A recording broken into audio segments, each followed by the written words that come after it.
individual to the Friday. So Are you that's ready for the Saturday fun and part? Sunday. So it'd be the 21st. So tonight, we do have the pleasure of having Sarah here. I don't know how many of you guys will look at her website. Thank you. Amazingly talented woman. And you know, there was so much on your website and it looks like you can do so many things. I'm gonna leave the intro like that and just let you run with it. Okay, and I will do a quick test here to make sure the volume's coming through. Is that good? Okay. Yeah, thank you for having me, and yeah, we'll jump in. We're gonna jump right into sharing a little bit about my work. I brought examples also, which I always feel like are better to look at, especially as an artist, because you can pick apart the process a little bit easier looking at the actual paintings. But I wanted to introduce kind of the range, like you said, of what I do. I am a painter, and I'm very much just in that category of painter. But I still feel like there's this range that I encompass between landscapes, figurative work, and then most recently, live paintings, which almost bridge the two because it's often figures in some sort of live event situation. The figures are moving, the people are moving, nothing's holding still, so it's almost a cross between a plein air landscape painting on site and a figure study in a studio. So that's kind of the examples of that gamut that I'm currently in. And because I'm talking to a bunch of artists, I did want to mention also some of my other artistic background. I have over 10 years of experience in ceramics, several years in printmaking, a little bit of textile and fine metals, and a semester of glass blowing. And I feel like often as artists, there's this compulsion to fit to a certain lane, to try to be a certain brand, or at least some sort of struggle between wanting to do multiple things and feeling the need to present one way as an artist. So I just wanted to mention, I truly think that all the experiences, whether it's education in a certain medium or an interest in some other educational venue, all of that comes back into what you ultimately create as an artist. So yeah, I feel like that's important to share to other artists, to kind of fight against the narrative that you have to fit in that box. A little bit of my background as an artist and how I came to be the artist I am today. I have an academic background. I received my BFA from Edwardsville, and also had the opportunity to study abroad a semester in Florence, where I was studying plein air painting, drawing, and printmaking. I've been an instructor through several different galleries and art organizations locally, and some of my recent solo exhibits, both for landscapes and figurative work, Cotty College in Nevada, Missouri, Kirkwood Performing Arts Center, the Ponzac Gallery, which is John Burroughs School over in Ladue, Pittsburgh State University, and most recently the Bellwether Gallery, which is downtown St. Louis in the Sheldon Concert Hall and Galleries. Both last year and this year I received one of the Artist Support Grant through the Regional Arts Commission. And that's really allowed me to expand what I'm doing as an artist. That's been hugely helpful. And then just last month, I finished up the 2-year Emerging Artist as Entrepreneurs program that runs in tandem with the St. Louis Art Fair. So that's developing skills as a showing art fair artist. And then just this month, I jumped into the Artist Inc. program, which is a business-oriented training program. This was the first semester that they've offered that program, but they, I believe, plan to continue that. And I mention these both as, like, again, kind of the explanation of how I came to be the artist that I am, but also specifically mentioning those because if you have questions, I'd love to give my personal experience on those programs. So tonight I'm focusing on sharing about my landscapes, and specifically my oil landscapes. I do work in acrylic, gouache, watercolor. I had that question already come up. But plein air, I find that oil is my favorite medium although water-based mediums work well as also, and I've taught in other mediums as well. Plein air work is really the foundation of what I do, which for those who don't know, plein air is where you go out and set up on location. So this is my portable easel that I can pack up along with my backpack and my easel. I can be ready to go paint in 10 minutes of packing and unpacking to go set up on location. And it's been important because it's helped me to develop the concept of my landscape paintings, because I've been able to focus on the aspect of community has become really important in the work that I'm doing. So landscape, plein air landscape is also dictating the content, because you're painting whatever is in front of you. So it's very much based on the St. Louis region. So it's helped me to narrow the scope of what I'm focused on creating, the types of places that I'm representing, because plein air dictates that it will be where you are that you're painting. And it's also helped me to shape my style, because plein air painting is a very quick process where you're trying to capture something in a relatively short period of time for a painting. Like 3 to 5 hours is kind of the maximum time for any single session of a painting. And you can go back and work multiple sessions on a painting, but typically a painting is done in a single sitting, possibly 2. So traditionally it's a very quick style of painting, alla prima, where you're painting wet into wet, so a very particular type of painting, and that's helped to develop what's ultimately become kind of the style that is the natural outcome of the way that I'm working. Some other important things that have shifted and kind of shaped into the work that is emblematic of my style or the content that I want to create. I often include bits of architecture for a couple reasons. One is that it immediately gives scale to the landscape. So when you see something that's made to human size in a painting or in a composition, you automatically understand how you would relate to that space. So you understand the size of the trees, the rolling hills of the landscape. Everything suddenly becomes to person scale that you can understand. And the other reason is because it gives an implied narrative. If there's an element of human touch, something that's made by people or made for people, we understand that people interact with the scene, and it begins to build a narrative of the people who would have gone through that scene or how you would interact with that space. I currently have 2 series within my landscapes that I see as related but distinct. One is public parks and landmarks, which would be the right and left are both part of that series. So they're very iconic locations. And my interest in those is, again, that idea of community, but how community builds identity. So how people are linked through these spaces that we share. We have overlapping memories in these spaces. And we also have to come together as a community to take care of these spaces. So that's the ideas that I'm exploring between those public parks and landmarks. So that's the Fox Theater, which I actually have that painting here in person. And then the one on the right is Tower Grove Park, the Turkish Pavilion. So again, iconic, specific locations that people who are familiar with those locations immediately recognize and have either a memory or experience that they connect to those spaces.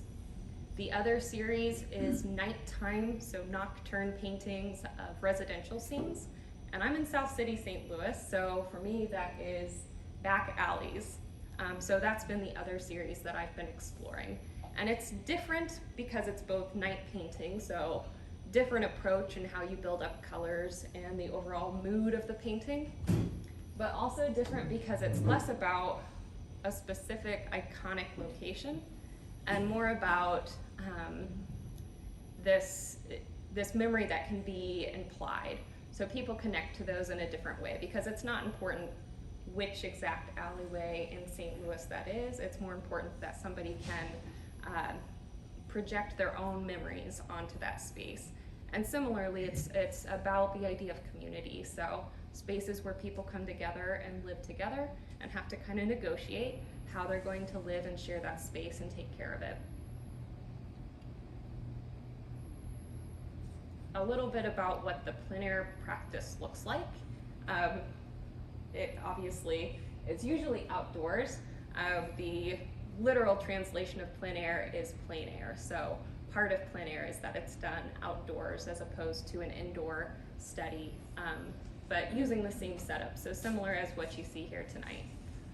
It takes the equipment to get started, and there's a variety of different kits that you can purchase and kind of assemble and build, and everybody ends up with something slightly different, even if they started with the same easel, just with modifications along the way. But it also takes like a little bit of gutsiness because you're going out on location. There's often an air of performance to it, where you've got public audience often curious about what it is you're doing. It's very similar to a demonstration. So it takes a little bit of gutsiness to go out and make a painting thinking that people are going to be watching, but also because you have to fight against sometimes the natural elements, whether that be wind, rain, heat, bugs. There's always something. The reasons that I found this to be so important to my work partially is just the physical well-being of getting out in nature and spending time outdoors, and the physical activity of going out on location, but also that it's made my practice sustainable, where I'm working at that quicker pace. I'm actually making enough paintings that I can sell and sustain my practice, but also I'm on a different trajectory as far as my artistic growth. Because I'm making so many paintings, I feel that my skill level is growing, as well as my conceptual depth is growing so much quicker because of that. It's also allowed me to find a community. Mopapa members is a community of plein air painters that get together and paint, but also the public at large, where I'm interacting with the public in a different way than I do when I'm in the studio painting by myself and coming out for a gallery opening once every couple of months. So those are the reasons it's been important. And then what I actually do with this work once it's created. Primarily art fairs. The last couple of years, I've transitioned from taking a lot of commissions and doing a lot of gallery shows to focusing on art fairs. And that's allowed me to have an increased income from my art and to switch to selling original paintings, which has been important to me because then I'm in control of the creative process. And I feel very much more like this is in line with the work I want to be creating, as opposed to taking commissions and somebody else's creative input and trying to churn that out. I've also been able to do plein air competitions, which is specifically for plein air painters to go and start time, stop time, turn in the painting and have it judged. Live events where I am hired sometimes to go and set up on location and paint during an event and try to capture some aspect of that event in a set period of time, including a couple weddings, which are more stressful but pay well, teachings and demonstrations, and then also still trying to do gallery exhibits. The Sheldon was the last one that I did, but I'm looking forward to next year doing a show at Lambert International Airport. So I'll be creating a whole series for that installation next fall. And then plein air has also opened the door for me to apply to grants, residencies, and different awards, and be more competitive, I think, in the applications, especially with residencies. Because plein air work is site-specific, it adds a reason for why I need to do a residency in a specific place, because the work can't be made anywhere else. So there's an element that's open doors to those sorts of applications as well. Yeah. And I think where I want to end is just a few of the things that I've done recently and what I'm looking forward to coming up next. So recently, the Augusta plein air competition that I did this spring, it's a 10-day event in Augusta, Missouri. So 9 days of painting straight, 1 to 2 paintings a day, and then a final sale. It was exhausting, but it was also so much fun. And I ended up with 2 awards from that. It's wanting to, okay, sorry. The computer wanted to go to sleep. Oh.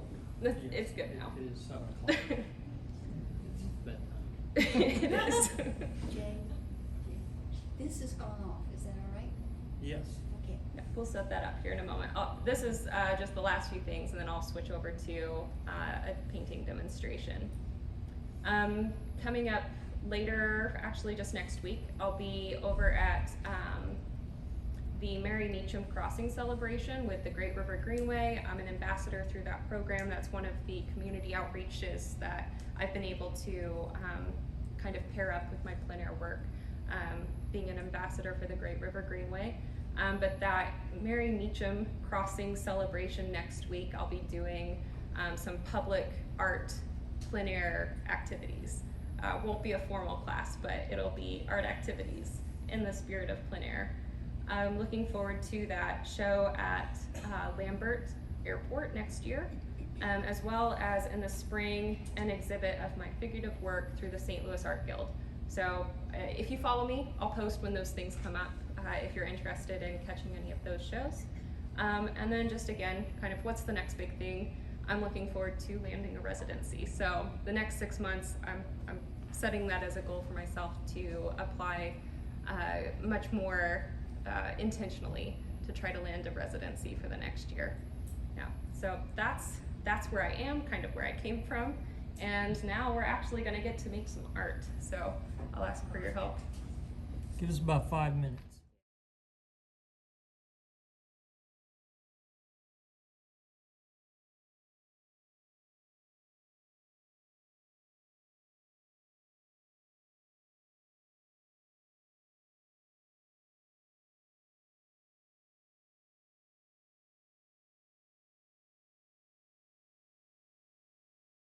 And I usually start in this method where I just use a little bit of mineral spirits in with the paint to have a really loose paint that I can essentially just draw with.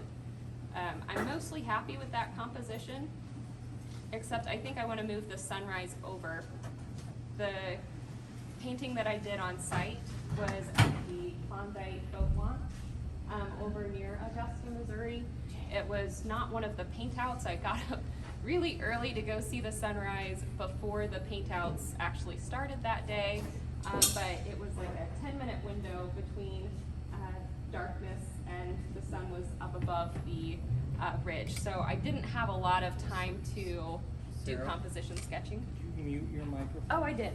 Thank you. I think I got it figured out, but it's the TV. It's not me, it's the TV.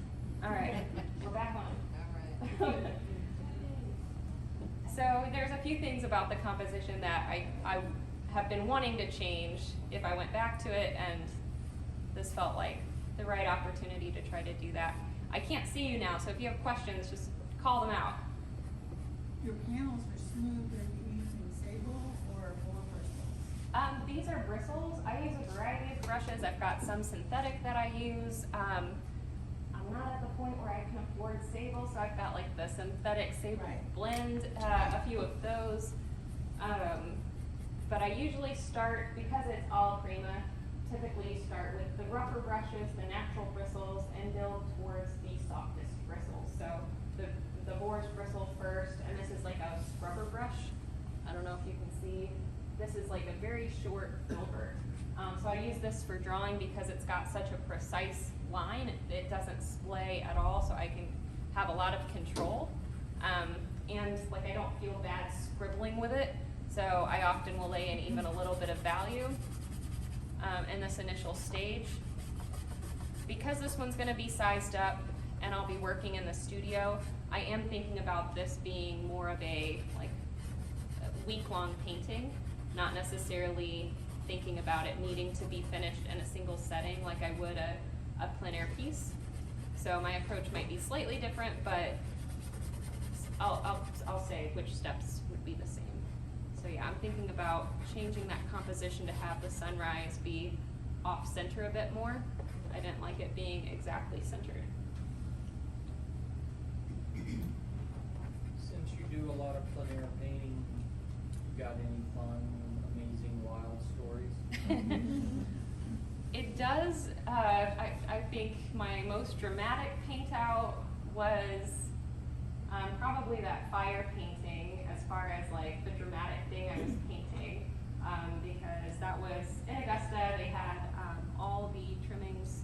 Did I lose? They had all the trimmings from their vineyard, and so they kept feeding the fire. They'd throw something on, and the fire would flare up, above even the tree line. And I was about from here to just beyond the camera painting the fire. So that was a really involved, dramatic painting situation to have the fire flaring up, and then it would die down and it would be gone, and I would just be painting the background until they fed the fire again. That was dramatic. I've seen like geese and ducks having squabbles in Lafayette Park. There's always a couple of swans, and they're territorial. I haven't ever been like chased by a bear or anything. Nothing quite that exciting. When you do your plein air for the alleys at night, do you actually go out there at night? That is a good question. I have plein air painted at night. The alleys I typically don't. I typically will work from photos for those. Safety is always a concern when you go out and plein air paint, and that's one of the reasons why Mocampa is such a fabulous resource to have a group out there painting where you have your accountability buddies kind of looking out for each other. But I always tell people when I have classes, it's best if you can paint with a buddy, no matter where you are. Even if you're just hiking in the wilderness and something goes wrong, same rules apply as just like general nature safety. You want to be aware of your surroundings and know what location you're in, what wildlife you might encounter, and kind of have that backup plan to tell somebody when you're going out. So I think it's very much the same sort of rules apply to plein air. Just you also have a heavy, maybe 15 to 20 pound kit you're trying to haul along.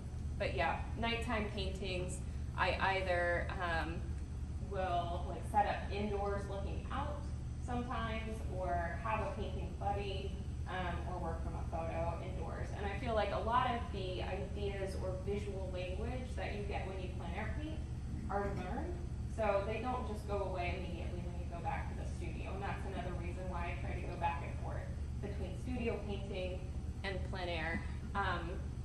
And with studio painting, you have the chance to be a little bit more deliberate. Like with this painting, for example, trying to shape the composition more intentionally. That's something you don't always get to do when you're working in the field. So another reason why I like to go back and forth between the two, so that I've got kind of the speed and freedom of painting outdoors, plein air style, but then the fundamentals that stick with you from painting in the studio. All right. I think that's good for a sketch here. Anything else? So do you always stand, whether you're outside or inside? Not always. It's a lot easier to paint sitting in the studio. I find outdoors I almost always will stand. My studio right now is also in my basement, so that's a limiting factor, because it's a lot harder to stand back and really look at the work that I'm making, because it's a fairly restricted space. But whenever possible, I try to be moving. I think just the movement, the interaction is helpful, and like not getting too caught up in like really nitpicky painting. Like keeps your brush marks, your brush strokes a little bit freer and looser.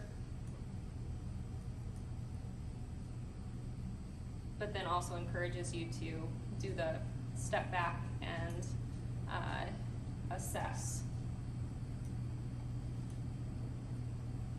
So for this painting, it's very divided into the darks and the lights. I want to lay in a little bit of the darks in kind of a thin wash first, just to knock back some of the pink. One of the challenges of working over this this bright base is that it really does trick your eye as to what colors you have on the panel, and also the value. So it's something I have to kind of fight against, but also like learn through practice. So I use a toned palette to mix all my colors, and that helps tremendously, because otherwise it's really hard to tell what colors are actually going down until I've got the canvas, the panel, like 80 to 90% covered. Do you ever post where you're gonna be painting? I don't usually post ahead of time unless I'm going like with a group. Like Could you explain a tone palette? a tone palette, sure. So I've got a sheet of glass that's cut to size to fit inside my palette. And I know some plein air artists do not like to use glass just because there's the risk of breakage. But this fits really snugly in my palette, and I've not had a problem with that. So, you know, here's hoping. But the back side of that glass panel is just spray painted with a neutral gray, like a mid-tone, not warm, not cool, just very middle gray. And that allows me to compare all of the colors that I'm mixing to that neutral color, rather than comparing it to a very bright, reflective, fluorescent, warm color. Sarah, you have about 20 minutes. Oh, okay, thank you.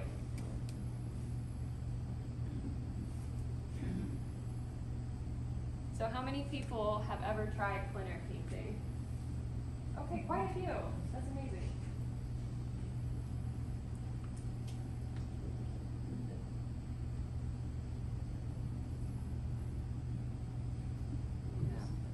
You have a favorite spot for plein air painting in the St. Louis area? Tower Grove has become my favorite. Yeah, it's been my favorite. It's always relaxing, always peaceful, but there's a liveliness. So it's like, it's lively, but it's also relaxing. So I enjoy that it's both. And then again, with the architecture and what's become the important concepts of my work, there's that, the space is being used for something. So I really enjoy that about Tower Grove Park. And there's so many things to choose from to paint there too. So I often, when I go to plein air paint, I don't have a preconceived idea of what I'm going to actually paint. Places where I'm familiar with the area, I might think about, oh, well, if I feel like it, I might paint this, or I might paint that. But I usually am not settled on what I'm going to paint until I set up that morning. And so it's a very responsive sort of thing. But Tower Grove Park has so many things to choose from that I always know I'm going to find something that really inspires me to want to make the painting. We'll have to give that a try. Yeah. And that is one of the interesting things about doing the competitions, is that it's not necessarily an area you're familiar with. I guess it can be. There's several plein air events that happen in the St. Louis area. But there's several artists, even from St. Louis, who have made a full career just out of the competitions, where they're able to travel to these different events. So yeah, when you're traveling, it's a very different experience, because you don't have that level of familiarity with the place that you're going, so you kind of have to respond and see what moves you, or find a connection to the place, or have conversations with people, and maybe the history of the place inspires you to paint. But yeah, that's something that's exciting about plein air, is that there's an aspect of it that's outside of your control, and same with the live events, that there's usually not like a set directive, so it's very much a responsive sort of process.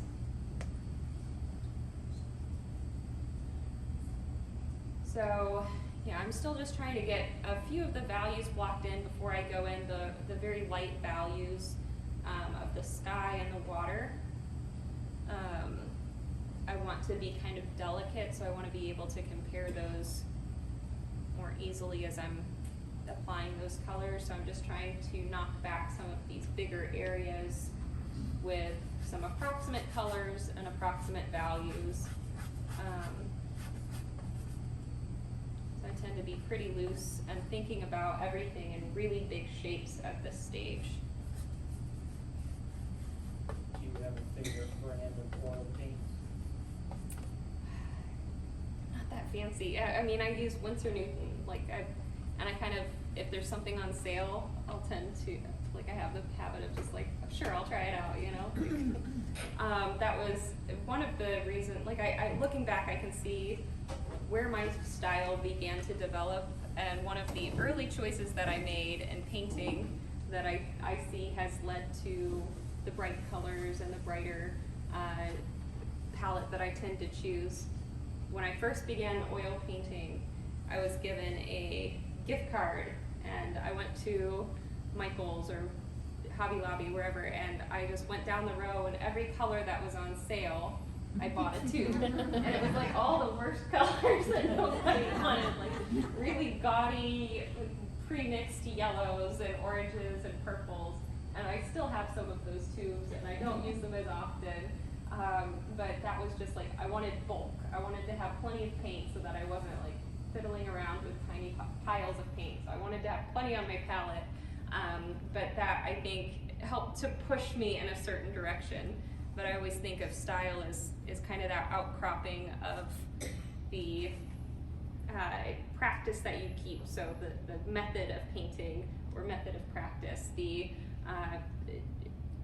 materials that you have at your disposal, and then your own artistic preferences that you kind of impose on those parameters.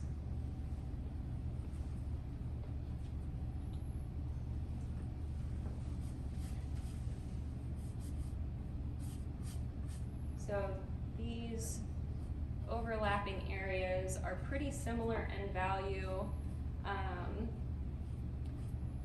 And thinking about knowing just atmospheric perspective tells me the back will be a little bit cooler and a little bit warmer as I move to the foreground, so I keep that in mind. But again, at this stage, it's very approximate with all the choices that I'm making here. So how many are medium other than painting? Still quite a few. And the rest primarily painters? So half and half? Ish, or both? Everything. Everything.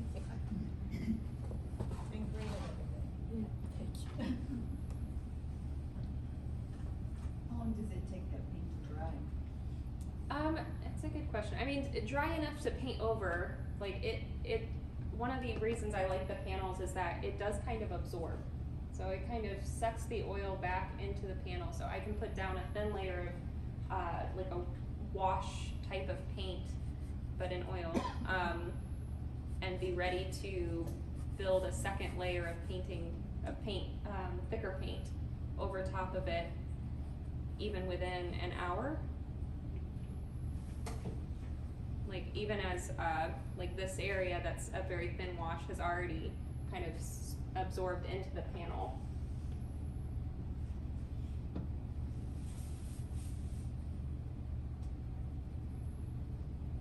Yeah, and I found I really enjoy working on masonite, which does not do that. It's a much slicker surface. So I've thought about experimenting to see if there's some treatment I can give to my panels that gives it that slightly slicker surface. But I don't like the way that it finishes. I mean, you can frame it, but again, personal preferences. Okay, I think I've knocked back enough of this that I feel like I can start to work around in the sky now.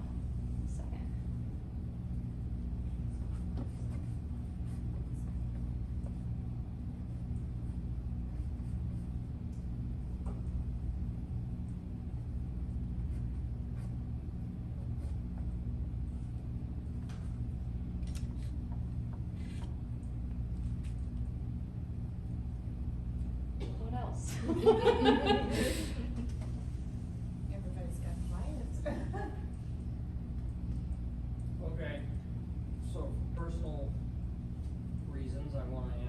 got, your gouache paint, and you have a paint of choice there. Oh gosh, what's the brand? I might have to, can't remember if I've got,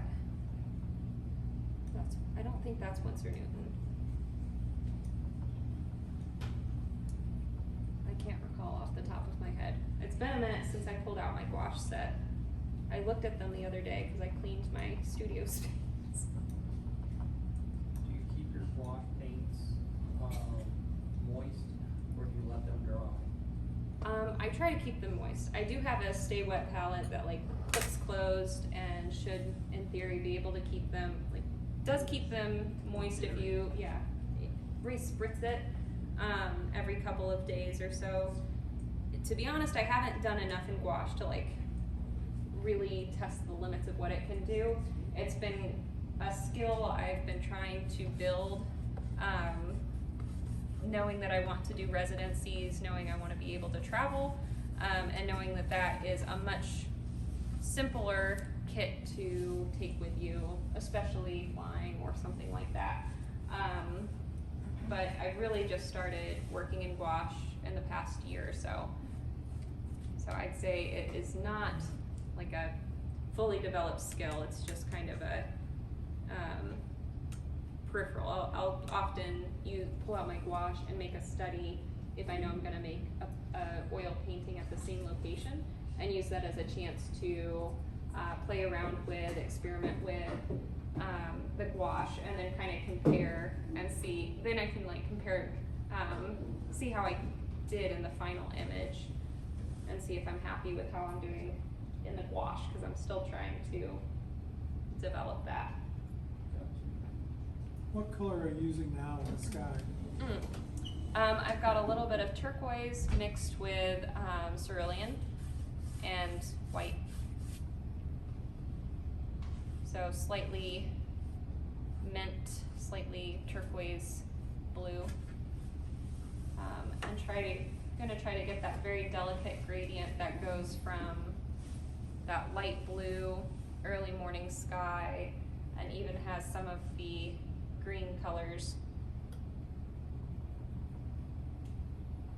And I am what you would call a full spectrum painter. So I don't know if you can see, this is dangerous, tilt this down to see into my setup, but I've got the full spectrum of colors going around my palette. And I do that because I want the color. And you can never get a color that's brighter, more vibrant than what it is coming straight out of the tube. So if you want vibrant colors, you really have to buy vibrant colors to be able to have those punchy notes. And I try to walk that line because I don't want my colors to push my paintings beyond the point of feeling like they have their roots in realism, but I try to find that balance where they both feel real, but they also feel like they're leaning into the experience of the place. So they aren't the true local colors or what you might call a naturalistic approach where you're trying to tone everything to grays or browns that you might see just through observation. I have a background in psychology, so I find the theory of color and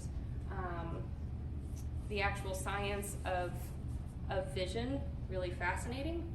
And there is a part of your vision that takes place in the brain. It's not just the function of your eye, but also the way that you're interpreting the colors. So I find that there's some room to actually influence the types of colors that you're seeing.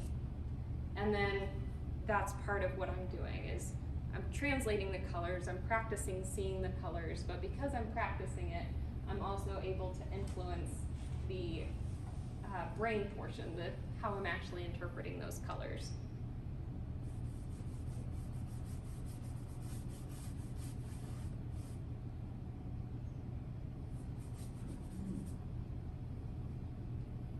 And in these early stages, I do a lot of wiping with just like a cotton cloth, where I can lay in those colors again. This will be dry in just a couple of minutes at this point.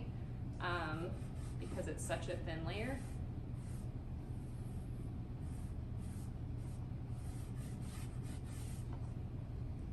And then I build up to more opaque colors as I go.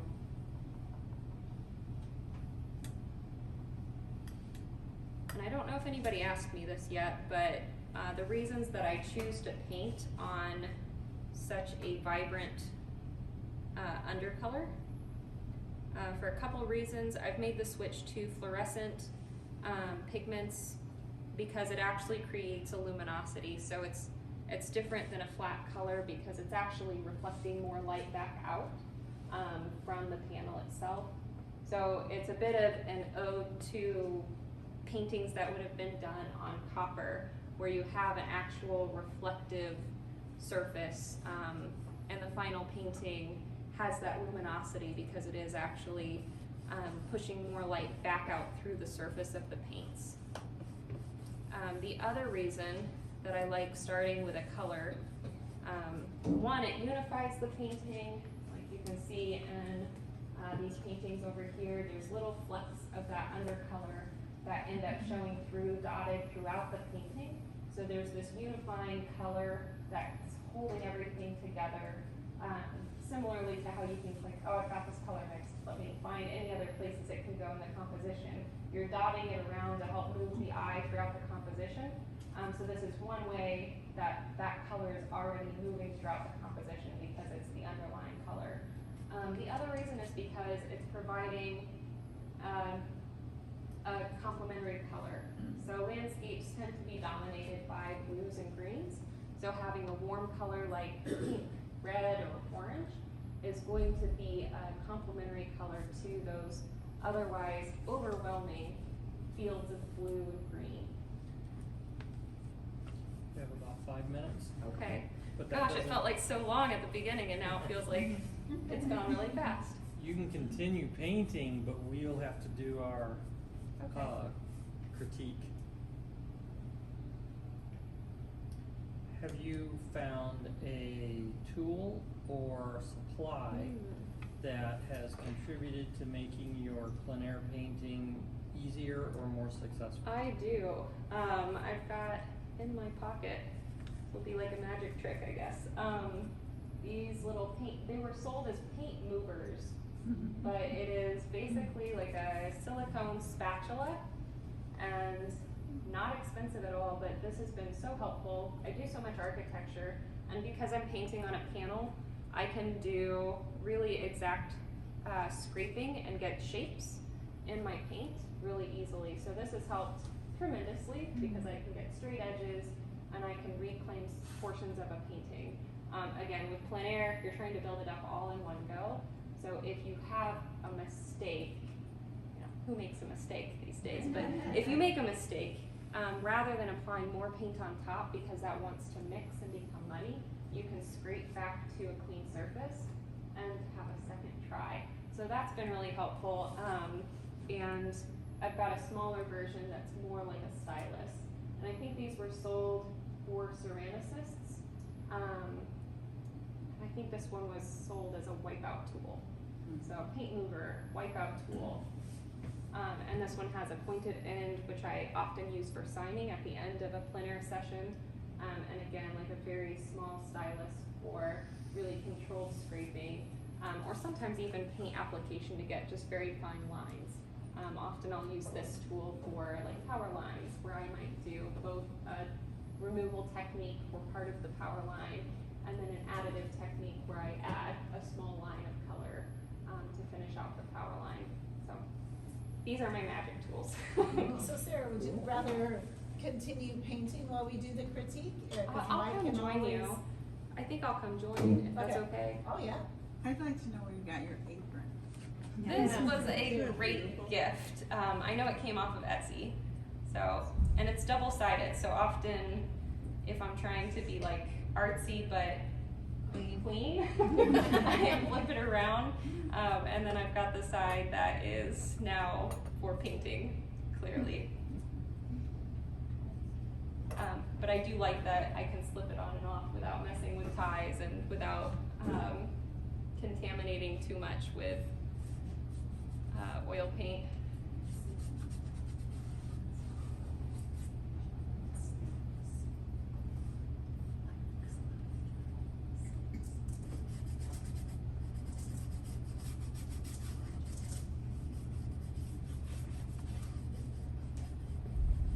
Painting while talking is definitely different.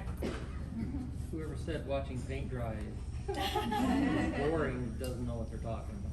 It just means the artist wasn't entertaining enough, I don't know. Is that a particular type of cloth that you're using? This is cut up t-shirt, yes. Honestly, I prefer this over like paper towels. Paper towels tend to lose little flecks in the paint that then you're taking back out or creates a bumpy surface. So I prefer using a gently used cotton, or at least pre-washed cotton shirt cut up. Or otherwise, shop cloths are more durable and don't have as much of an issue with shedding bits into the painting. Sarah, since I saw you painting with these pink backgrounds or you know, the unusual colors, I've been toning my canvases with this color here, Yeah. which I got from Home Depot, and it's called Hot Gossip. I like that. It's become a little bit of like a branding color now, where I feel like, yeah, I need to lean into the bubblegum pink so people know it's me.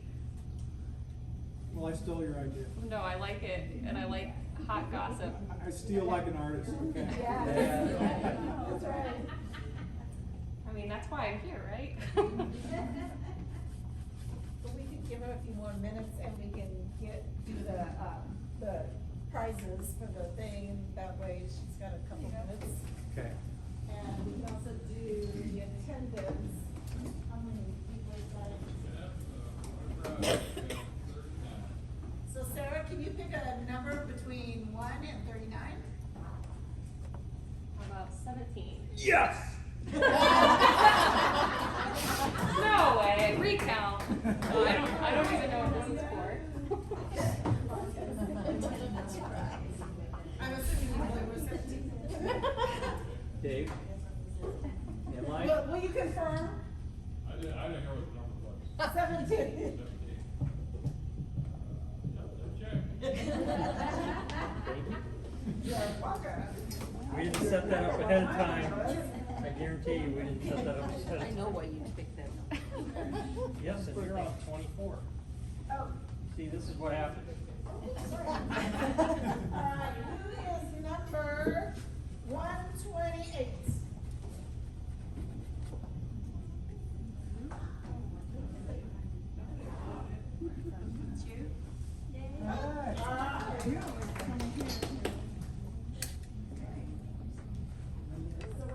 What's your last name? May. Linda May. Linda May. Secretary. Secretary.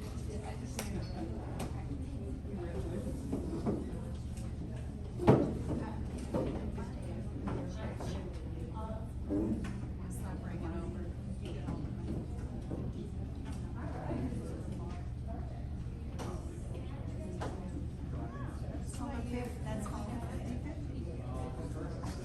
$14.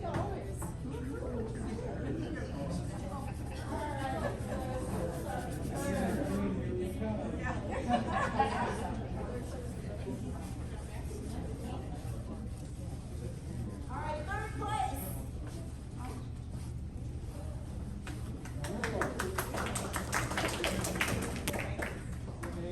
Shelley, Lori. Shelley.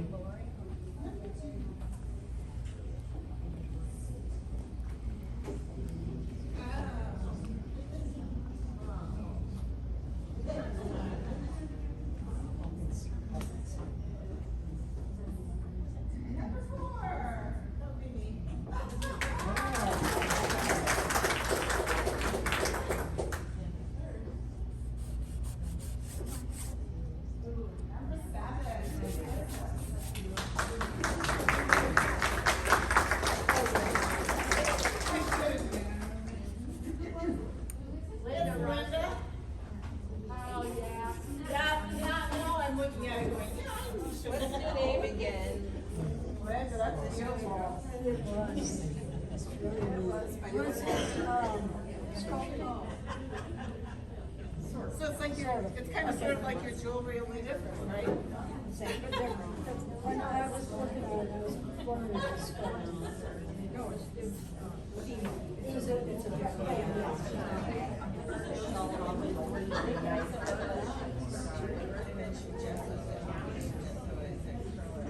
sure stood out. Yeah.